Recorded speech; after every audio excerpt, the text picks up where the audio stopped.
Hey there! Before we dive in, just a quick favour to ask. If you're enjoying the show, don't be shellfish. Please take a moment to rate and review it wherever you're listening. It helps more people find us in the big blue ocean of podcasts. You can also support us by hitting that follow or subscribe button, following us on Instagram at Word on the Reef Podcast, and sharing the podcast link with a friend who might love it too. Thanks so much. Now let's get into today's episode. Before we start this episode, I'd just like to acknowledge the Gimoy Waladinji people and the Irukandji people on whose land this podcast is recorded, as well as the other 70 traditional owner groups whose sea country makes up the Great Barrier Reef, and pay my respects to elders past, present and emerging.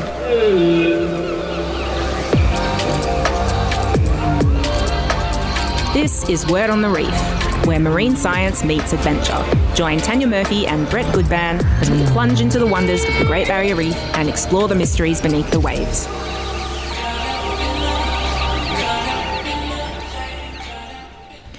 Good morning, everyone, and welcome to Word on the Reef. I'm your host, diver and marine conservationist Tanya Murphy, and joining me, as always, is Cairns Aquarium's marine educator and fish whisperer, Brett Goodban. Good morning. Hey, guys. How are you? Now, Brett, I'm going to start today with a joke. Okay, let's do it. What do whales listen to pass the time on long journeys? Oh, I don't know. Hit me with it. Podcasts. Oh, okay. So be like a whale, everyone. Tune in, listen to your Nice Great Barrier Reef podcasts. But today we're not actually talking about whales. We're talking about whale sharks. And if you asked the average person whether they'd like to swim with a 60-foot-long shark, you might get nervous laughter. But the whale shark is actually completely harmless. They only eat plankton. Plankton. Hence the name whale shark. And they are absolutely gorgeous, majestic, gentle giants. They've got beautiful galaxy patterns of white spots on their back, and tourists travel from all over the world to swim with them in hotspots like Ningaloo Reef in Western Australia. Have you ever swam with a whale shark, Brett? I have. I had the privilege once, up in the Northern Coral Sea. Tell us, how did you come across it? What happened? Well, I was actually just filming off the corner of Osprey, and I was filming some sharks, and I saw this massive figure come out of the corner of the darkness, and I thought, yes, it's a big time, and then I realised it has a massive mouth, and it didn't quite look like a tiger shark, and I went, oh, she was beautiful. She just graced past and said hello and left. Oh, beautiful. Yeah. It's so nice when they naturally, by chance... Yeah, they just give you that look of, how you going? Just passing through. Yeah, because I know in Ningaloo they use spotter planes and drones to help them find them, to go swim with them. But for you and some other lucky people, when the whale sharks decide that it's time today for Brett to see a whale shark. That's the best connection you can have, isn't it? Animals just turn up, say g'day and then leave. They bless you with their presence. Yep. Okay, well, yes, I have swum with a whale shark in the Philippines, but not seen one on the Great Barrier Reef, even though I've been diving on the Great Barrier Reef for 15 years. And that's because on the Great Barrier Reef, the movements of whale sharks have long been a mystery. Yes. Scientists have never been able to pinpoint exactly where and when they gather. Until now. Oh. That's right. Today's show is about a major breakthrough in whale shark science. Researchers have discovered the first known whale shark aggregation site on the Great Barrier Reef. Oh, stop it. It's so exciting. And the man who recently published his research about the discovery of the whale shark's secret hangout spot is in the room with us. Yay. It's Ingo Miller, marine biologist with Biopixel Oceans Foundation and James Cook University PhD candidate. Good morning, Ingo. Good morning. Good morning, Ingo. Thanks for joining us, buddy. Oh, thanks for having me. It's great to have you on the show. And congratulations on winning the world's largest game of hide and seek with the world's largest shark. Yeah, that's cool. Yeah, thank you. And in case any listeners aren't aware, you're related to some other people that we've had on the show. Yes. So we've had your brother, Christian Miller, was on our show earlier this year talking about his whale research. And the whale snot. And the whale snot, and what we can learn about whales from their snot. That's right. And you also work with Richard Fitzpatrick, who was on our show just a few weeks ago talking about all other types of sharks, like great white sharks and tiger sharks, that he has spent a lot of time researching. But before we reveal where the whale sharks are hanging out, all our listeners hang around if you want to find out where they are. But before we do that, let's circle back to the start of the story. You grew up in Germany, Ingo, which is not exactly known for its coral reefs. So how did you end up devoting your life to the ocean and shark research? Yeah, so I guess my story is quite different from most marine biologists that I know that have grown up by the sea, and it's always been in their DNA kind of. I grew up in southern Germany in the Black Forest, far away from any ocean. And in fact, I was actually quite scared about anything in the water when I grew up, partly because I grew up with Jaws. Yes. Yeah, so I was traumatized us all. I was actually quite scared about sharks my whole childhood. So back then, you never would have guessed that you would end up what you're doing now. It's crazy. No one would have. My career path hasn't been linear at all, so I didn't leave school and went into marine bio. I was actually a car mechanic first, then I was in the army for a few years, and then when I was 30 I started to enroll at uni for my bachelor's in environmental management. There you go, everyone. It's never too late to start your dream life on the reef. Yeah, and then for my master's I wanted to get into marine science, because in the meantime I've started scuba diving. Actually, my brother Christian, he lives here in Cairns and he used to work as a diving instructor, so I came over and visited him, and he basically signed me up for an open water course and threw me into the open water, basically. And threw you and fed you to the sharks. And Big brothers are so mean like that, aren't they? So mean, yeah. But it brainwashed me. It changed my perspective. And I saw a shark on my first dive. It was just amazing. Wow. And then you had salt water in your veins from that point. Yes, she got into your soul. Yeah. And then during my master's, I did an exchange semester at JCU and a research project, and that's where I got to know my now supervisor Adam Bonnet and Richard Fitzpatrick, and I got into the shark science. Awesome. And just briefly though, I know you've done a bit of coral research as well. Can you briefly tell us about that before we get back to the whale sharks? Yeah, so for my bachelor's thesis, I looked into microplastics and hard corals, how they take it up, and we actually found that they build it up into their skeletons, which was quite new and kind of scary. Yes. I've heard about that. Me too. And so you were involved with that. So the corals are ingesting tiny fragments of plastic and laying it down into their skeleton. How scary is that? Yeah, that's horrifying, isn't it? Yeah. So we're going to end up with, instead of limestone corals, we're going to have plastic corals. Yeah, hopefully not. Hopefully not. That's what we've got to try and avoid. Yep. Okay, so let's talk about the whale sharks. So Ingo, for any listeners who might never have seen one, what is a whale shark and what makes them so special? I mean, you perfectly introduced them already. So they are not a whale, they are a shark, and they are, in fact, the biggest fish alive and probably the biggest fish ever lived. And they grow up to 20 meters, weigh several tons. They have the thickest skin in the animal world, up to 30 centimeters thick. Wow. They grow slow, they mature late, and they're an endangered species, so they're globally endangered, and they're declining their populations worldwide. And they're just really, really pretty and gentle, and they're absolutely not dangerous to humans because all they are interested in is zooplankton. So here's a fact I adore. What is the collective noun for a group of whale sharks? So usually we call a group of animals that gather an aggregation. Yes. But for whale sharks, we want to make it a thing to call them a constellation. And that is a nod to their star-like patterns that they have on their skin. And we can actually use those star-like patterns to identify individual sharks and match them against databases. And they look like star patterns. And the software that we use for that has originally been designed to identify star patterns. I tell my guests during my shark show that we call a group of whale sharks constellation, and they just love it, right? Yeah, but it's just a much prettier name as well. So you're saying that you're using computer technology to be able to work out which whale sharks are which by the patterns of their stars on their skin? Yeah, exactly. And he said that it's the technology that was developed to recognize constellations in the sky. Yes. Is that what you said? Yes. Yeah. Same technology is being used to recognize the patterns on the whale sharks. How cool is that? Pretty cool. Gives you goosebumps, doesn't it? So cool. Okay, so before we dive into the Great Barrier Reef part of this story, let's zoom out briefly. Where else in the world do whale sharks typically aggregate?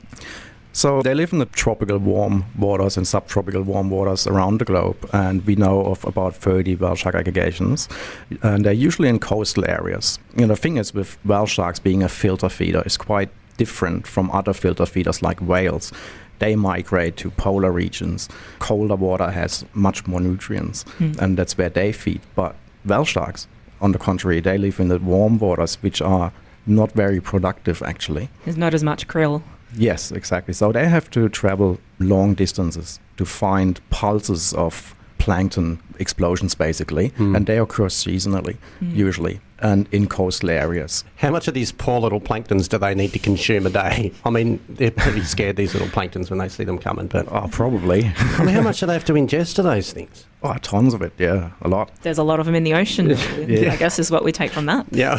And there's aggregations that, you know, what the most iconic ones that we know of in Mexico, Yucatan, and there's the Indonesia, and of course, most famously for us here in Australia, Ningaloo in WA. Yes. But sightings of whale sharks on the Great Barrier Reef have been quite unpredictable up until now, Ingo. Whale sharks are up to 19 metres long. How did they hide from us for so long on the Great Barrier Reef? Yeah, good question. They've been around a while. Well, they've been around a while. There's a lot of evidence of whale shark sightings along the coast and on the Great Barrier Reef, even as far south as New South Wales. Wow. But it's very sporadically, and it wasn't really predictable, and it's usually solitary animals. On the Word on the Reef podcast, I've interviewed a diver called Ingo Miller from Wavelength Cruises in Port Douglas. He was lucky enough, just on an average day tour boat off of Port Douglas, to come across a whale shark and swim with it. And there's been a couple of hundred people, I guess, that have had that experience over the past couple of decades, but it's always just been one. It's always just been passing through. Nobody knows where they go. So for your PhD, which started back in, was it 2020? 2022. Okay. For your PhD, you basically became a shark detective, but instead of tracking footprints, you were tracking fin prints. Oh, I want that job. Tell us how you did it. Did you tap their phones and record their conversations? Did you hack their emails? Did you bug their group chat? Well, there was a few different steps that we had to do to find this aggregation site. First of all, you can't just go out there and try to find them, because it's going to be too expensive, because they're so sporadically sighted on the Great Barrier Reef, so we didn't know where to look for. No, so you couldn't swim the 2,400 kilometres and just swim around and look Come on, mate, you got to do better. Yeah, I know. So we collected all the sightings data that was available on public databases like Eye on the Reef or Sharkbook and others. Sharkbook, I've never heard of it. That's a good one. I'm closing down my Facebook account. The only type of book I want is Sharkbook. Facebook what? Yeah, so we collected all the information that we could find on any encounters along the East Coast, mapped them on a map just to find out where are they, when are they sighted, and how many. And just from that map, we found that there's just a few spots where there was more than one shark sighted. And we also talked to fishers, because they go to spots where tourists don't go. Usually the sightings are at tourist spots, and fishers usually don't report the sightings because they have other things to do. So we talked to fishers, we talked to other scientists, like mammal scientists that do aerial surveys, all sorts of information. And we looked into other aggregation sites, what kind of environments they like to aggregate in, and looked at spots at the Great Barrier Reef that match these kind of features. All right, so we can barely hold the suspense any longer. The moment of revelation has arrived. Drum roll, please. Yes. All right, go for it. Where is the whale shark aggregation site on the Great Barrier Reef? So it's a reef site called Wreck Bay in the far northern Great Barrier Reef. Okay. It is quite remote. Yeah. Okay, writing that down. But okay, hold up, Brett. Before people start booking flights to go and see these whale sharks, Wreck Bay isn't exactly just around the corner, is it? So how remote are we talking? How do you get there? Well, you get there by boat from Cairns usually, and it takes about 2 days to get up there. And it is located on the outer reef, right at the shelf between Lockhart River and Rain Island. Crikey. For context, Lockhart River is a tiny community of only roughly 600 people, and it's 750 kilometres drive from Cairns to get to Lockhart River. But if you want to get there on a boat, then it's a 2-day boat trip. So this is not much up there, is all we're saying. No. How far off the coast is it? Oh, it's like 60 nautical miles off the coast. So it's not only remote as in distance from here north. So it's also quite far out. Are we up as far as Osprey, or are we further down? Where are we in relation to that? I think it's further north, actually. Yeah, definitely. Help us imagine that we are there. Paint us a picture. The first time you dived or snorkeled at Wreck Bay and saw the hidden whale shark gathering, what was that like? I mean, it's amazing, but maybe for context, I got to expand a little. So it's not like an aggregation like in Qatar or so, where there's hundreds of sharks just on the surface ready for you to find them. They're quite spread out and they're hard to find. So we need a spotter plane to find them. We need drones in the air, and it's logistically quite a mission to actually find them. But once you got them and you're in the water with them, it's just amazing. And I got to reveal, I've never seen a whale shark before I started this research. Oh, wow. To swim with them is just so amazing. It's hard to describe. You got to experience it. Yeah. Probably those whale sharks up there have never seen humans before, because we have no evidence yet that they aggregate somewhere else. So they're quite shy. So you got to give them some time to get used to yourself. That must have been just such an amazing experience for you. All this study that you've done, and then to be face to face with that beautiful animal in the water must have been pretty special. Yeah, definitely. Wreck Bay, it's a underwater bay, as in like it's a sort of a crescent shape of underwater reefs, which sort of forms an underwater bay, right? So that is quite big, and that's why the whale sharks are in Wreck Bay, but that is still a really huge bay, right? Yeah, and they're not hanging out only in Wreck Bay. It's just the hotspot, which we know now from satellite tracking data. They are hanging out in a larger area around Wreck Bay, north and south on the shelf. Right. So it's just a large area where they seem to hang out. Mm-hmm. So I guess the burning question is, why? Why have they picked that spot? Yeah. So we think it's a feeding aggregation like most other whale shark aggregations globally. And they come to the coast to find these rich, dense patches of zooplankton to have a good meal. And so it's not reproduction, because another thing that we found through our research is all of them are juveniles, so they're below 8 meters, so they're not mature yet, they don't reproduce yet. And most of them... just little babies hanging out. Just made it even cuter. Babies would be awesome. They're not babies, they're just teenagers. Juveniles, okay. So it is the hangout spot. It's like, behind the bike racks or whatever. Were they all sort of laying on their back with their eye fish out, tapping Google and shark book? Okay, so we've got juvenile whale sharks getting together for a feast of plankton. Okay, so how many of them are we talking about? Is it a small gathering or a full-blown Corey Worthington party of teenage whale sharks? So there are quite a lot. It's not as many as other aggregation sites, but it's probably because it's a larger area. So we've photo-identified 59 individuals now over the 4 field trips that we've done up there. So it's compared to other sites that have been known of for longer, not many, but we just started the research there, and we only go up there for 5 days per season, and we can't go up there every year. So it's only a limited number of days that we spend up there actually during the season. But considering that, we found quite a lot, and each time we go up there we find more sharks, so we seem to get better at locating them as well. So before and after these whale sharks aggregate for their secret meeting in Wreck Bay, do you know where do they come from and where do they go? Where do they come from, Cotton-eyed Ingo? You're pulling out the big guns today, aren't you? So obviously we didn't only go up there to find them and take photos, we also put satellite trackers on them. So that enables us to, whenever they come to the surface and there are satellites around, they give us a location and we know when and where they were. And from that data, so we have tagged just over 40 individuals by now. So we know they hang out there in November and December, and by January they start to leave into the Coral Sea. And once they left, they go their individual ways. They don't hang out together anymore because they are solitary animals. They only come together for feeding and probably somewhere for mating, which we don't know.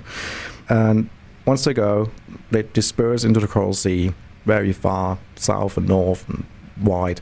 Some of them seem to go to the Gulf of Papua. There seems to be another hotspot because some of our individuals have been tracked up until there, and they spend quite some time around the Port Moresby area. There's a lot of rivers, so there's probably some productivity going on as well. And some went even as far as the Solomon Sea before the tags ran out of battery. How long do the tags last for?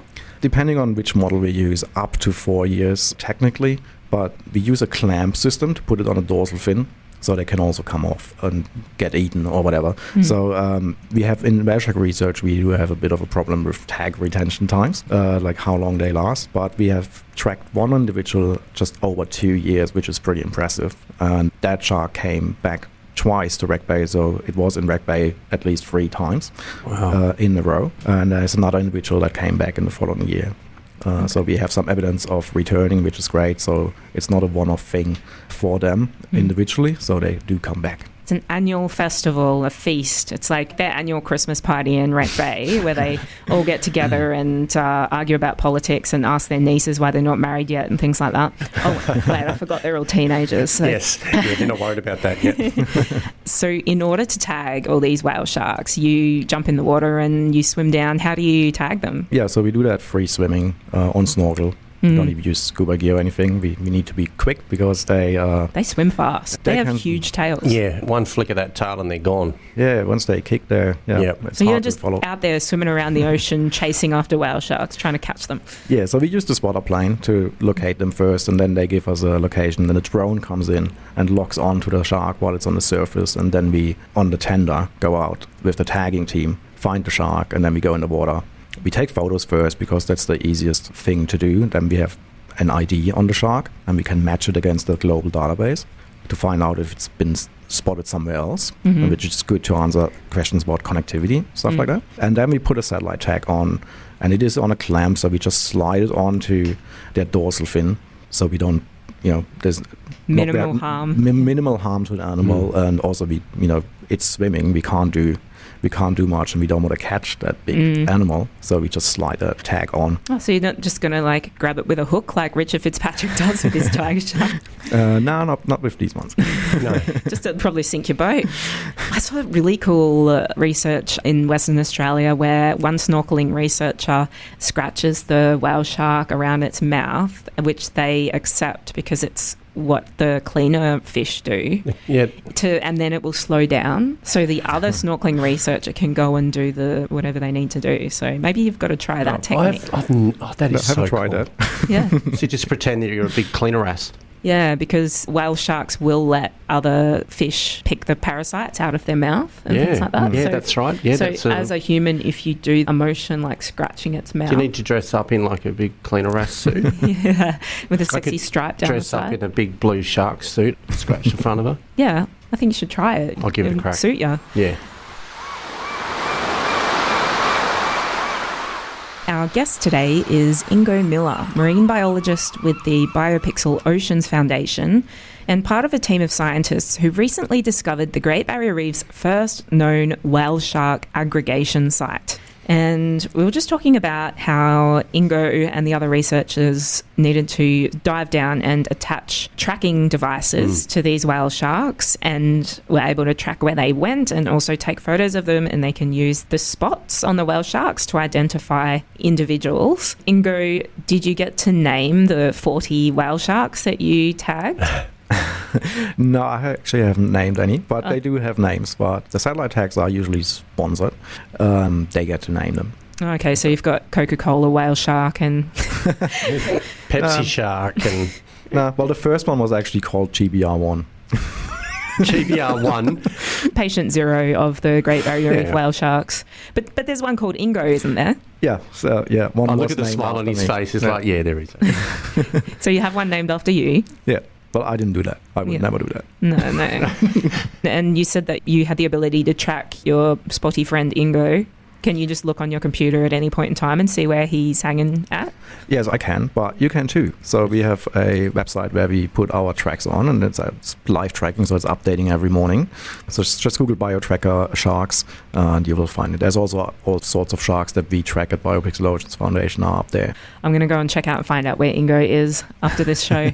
So I understand while you were in Wreck Bay, you put a camera on a whale shark to film what it was up to. So can you tell us what you saw on the shark body cam? So it was actually quite hard to get this camera on. We had several goes. We wanted to do this on the first day up there, but it didn't work. The camera came off all the time, and so we had to leave it to the last day to put this camera on, which is not ideal.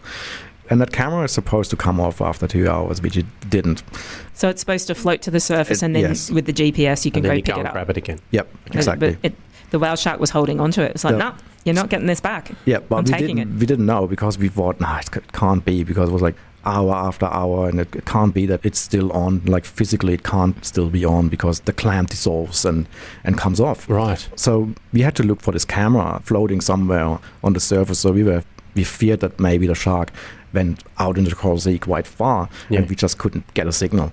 But then by nighttime, that's when we get the best satellite coverage. We actually got a signal, and then we tracked down that signal, and we found a shark on the surface, and it had this tag still on. So we had to jump in the water and get this tag off the animal in the middle of the night. There was like no moonlight, nothing.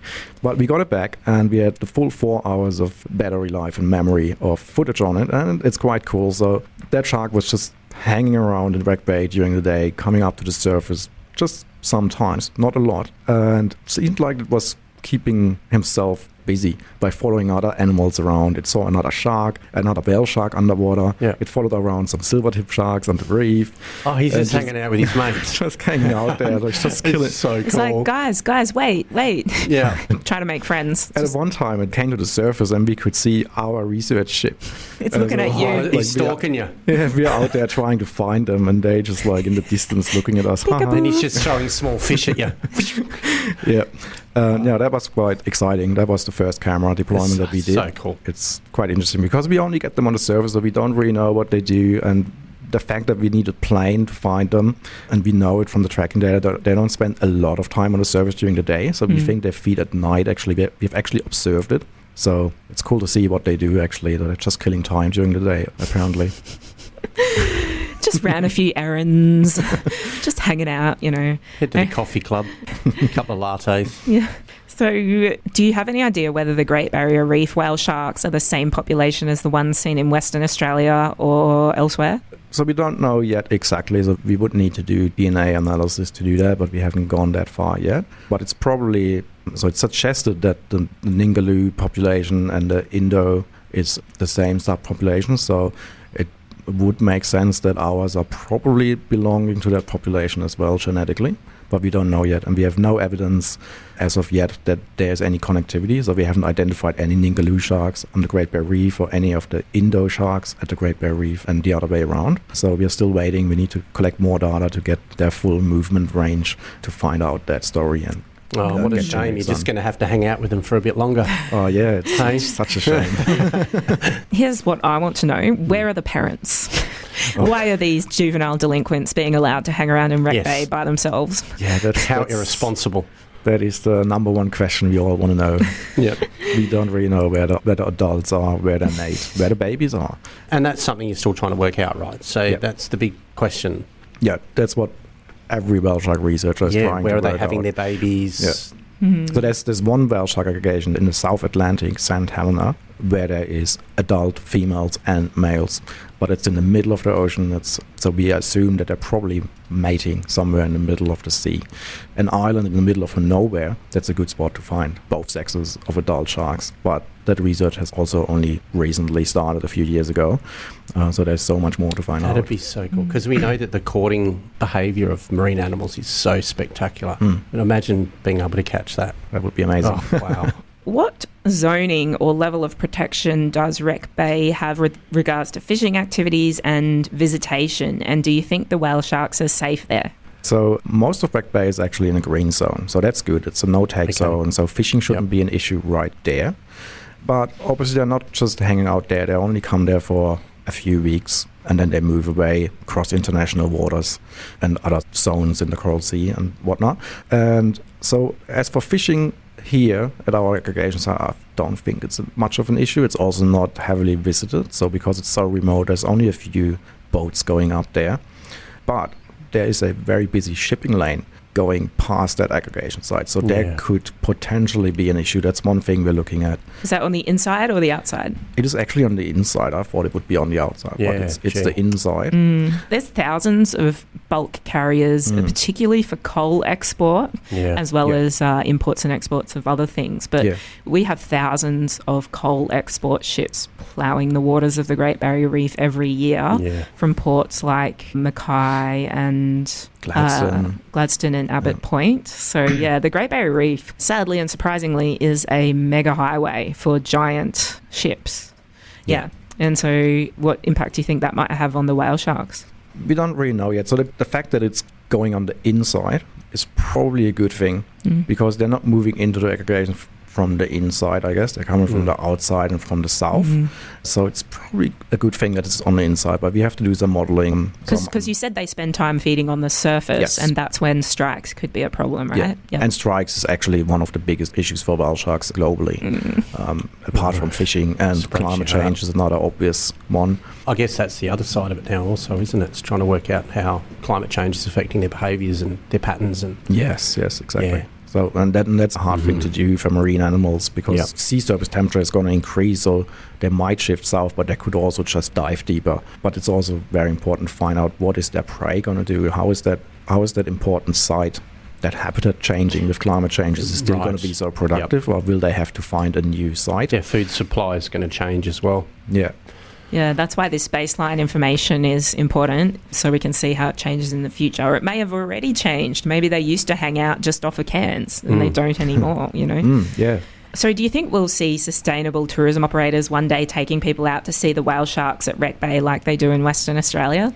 I'm not sure if it's going to be that busy as over there, because it's not only remote, it's also far away from the coast. And there's nothing up there. So I'm not sure, but some of the boats going out of Cairns, they go to this area. They go up to Saunders Reef and Mantis Reef in Wreck Bay. So they could potentially, when they go up there during November and December, they could have an eye on it and find them. Yeah, so there's only a couple of tourist boats that go up as far as the far northern reef. It's further north than the Ribbon Reefs, right? Like way further. It's probably somewhere that Spirit of Cairns or Mike Ball might occasionally go to. Those are two. Geez, you'd need your sea legs. Boats. Yeah, it's a long way there, and 2 days just to get there, 2 days just to get back, and then if you want to have time to actually see stuff, then it's a few more days in between. So it's like a minimum week cruise. That's thousands of dollars. So anyone out there that's ready to jump on a plane, come see the whale sharks, it might be not the most accessible place, which isn't necessarily a bad thing. Some people are probably thinking, why can't we just leave these whale sharks alone to have their secret meetings in peace? But from a scientific and conservation perspective, why was finding these whale sharks and their aggregation site important? So, as I mentioned before, whale sharks are an endangered species globally and also regionally here in the Indo-Pacific region. And they're a protected species in Australia. And this whole part of an ocean, like the Southwest Pacific, east of Australia, has been a blind spot in the global distribution of whale sharks. So they have been missing from past population assessments and threats assessments. So the data that we gather here, that will be important for future assessments. And whale shark scientists around the world they're really interested in what's going on here, because it has been a blind spot, but it was obvious there must be an aggregation somewhere, because we have whale sharks on the East Coast. So it's good that we know of now. I don't think it's a good idea to just keep it a secret and hope for the best, because they are endangered, the populations are declining, and the threats are not going to go away from them just by ignoring the fact that they're here. Let's expand on that a little bit more. They are officially endangered. So we touched on it before, but what are the main threats to them and what needs to be done to protect them? So main threats globally are fishing. It's often bycatch. So they will get accidentally caught in fishing nets? Yeah, in tuna fisheries, for example. They actually partly target.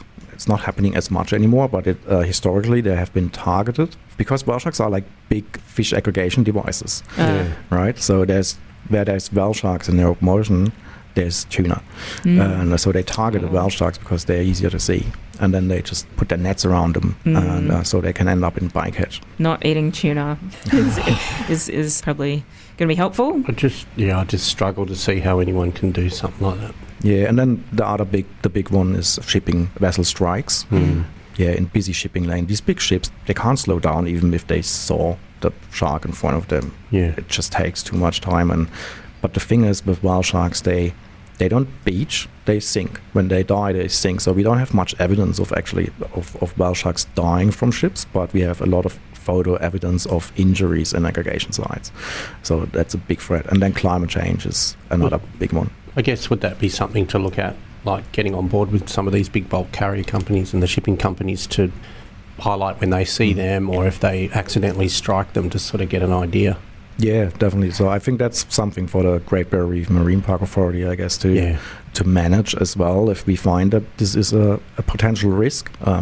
They could slow down the ships during the time they aggregate or which I think they're doing with whales, aren't they, overseas at the moment? Somewhere in Europe they're doing that with the big ships where they've got like a detector on the ship that can tell when the whales are moving and the orcas are moving around, and they can go around them and avoid those areas so they don't strike them. Well, that sounds like a good idea. Yeah. So now that you've cracked the case, what's next? More research, more field trips to hang out with your giant spotty friends? Hopefully. So we're looking into doing more research up there, but it's obviously pretty hard to obtain the funding to go up there every year because it's quite expensive. Yeah. But we hope we can continue. I think we need to track many more to get their whole movement range, and hopefully the Great Barrier Reef Marine Park Authority is going to be a bit more interested in this aggregation side soon, because they haven't shown much interest as of yet. It's puzzling. For some reasons. And for me, the next thing that I'm currently working on is assessing the risks, like shipping, climate change, microplastics actually as well. Sorry, we were just talking about the threats and then we got sidetracked, but back to those threats, what are the impacts of climate change on whale sharks? Yeah, so there isn't that much research yet. So what we do is we do some models, we use sea surface temperature and try to estimate how that distribution is going to change in the future. But I think there's much more to be done and the models have to become better.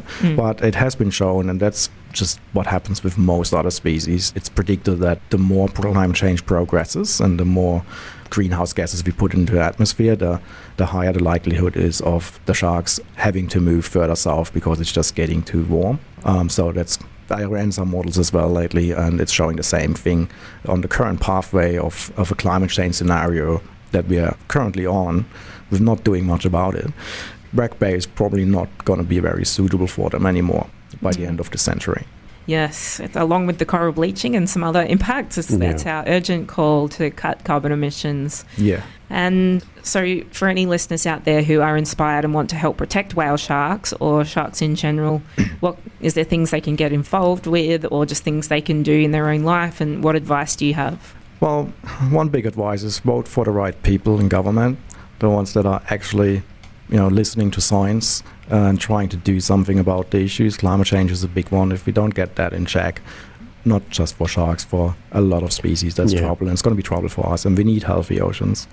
Another thing, just for whale sharks, if you see a whale shark and you get to take a photo of them, of their side, above their pectoral fins, and you get like a picture of their star patterns. Oh, really? You can submit that photo to sharkbook.ai, and then we can use that information to match them against the database and see if it's been spotted before, or you report it to Eye on the Reef. And even if you don't have a photo, just the occurrence itself without a photo is also very good to know. And if you see more than one shark, we really need to hear about it.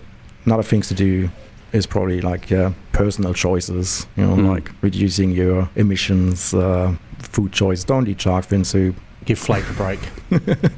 Shark fin. Yeah, that's something a lot of people don't know, is when you go to the fish and chip shop and you don't know what kind of fish it is. Sometimes it is shark. That's right. The Marine Conservation Society actually did an experiment where they tested the meat from all different fish and chip shops and found some endangered shark in there and some other types of shark. Critically endangered hammerhead meat. Yeah, so you've got to find out. And, if you're going to eat tuna, I don't know if there's any such thing as sustainable tuna, but you've got to check. Yeah. What about, you said microplastics? So the whale sharks, they eat tiny little things called plankton. So they're swallowing tiny little things called microplastics. Is that?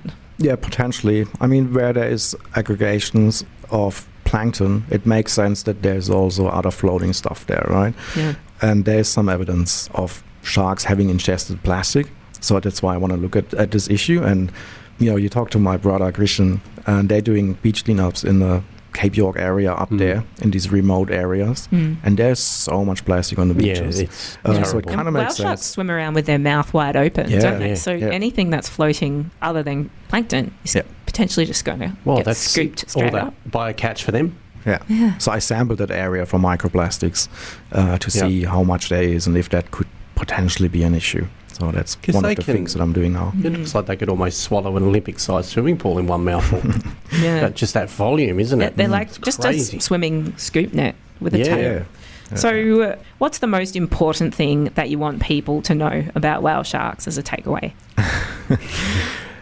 They're not scary. They are really gentle, cute big animals that are really nice to hang out with. So don't be scared of them. Spread a positive story about these animals and other sharks as well. That's right.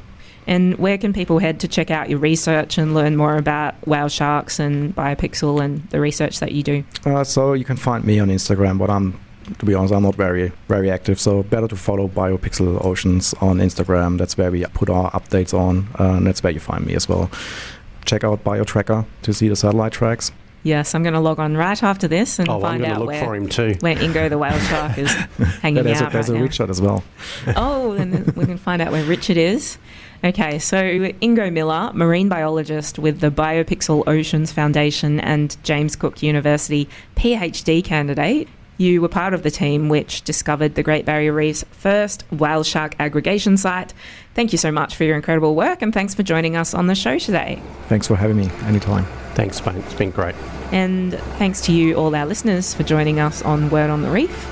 I'm Tanya Murphy. My co-host is Brett Goodban, and we will be back next Friday at 10 a.m. with more awesome marine science adventures. We've actually got time for a joke. Who's got a marine-themed joke? Oh, I'm German. I'm not funny. That was funny enough. That was good. I like that. How many Germans does it take to change a light globe? 1, because they're very efficient and not very funny. I got nothing. Be sure to tune in to Cairns FM 89.1 to listen to the show next Friday. And you can text in your questions if you like. And don't forget to follow us on Instagram at instagram.com/Word on the Reef podcast. That's all for this week. Best fishes. Bye. Have a great week. See you next time. Bye.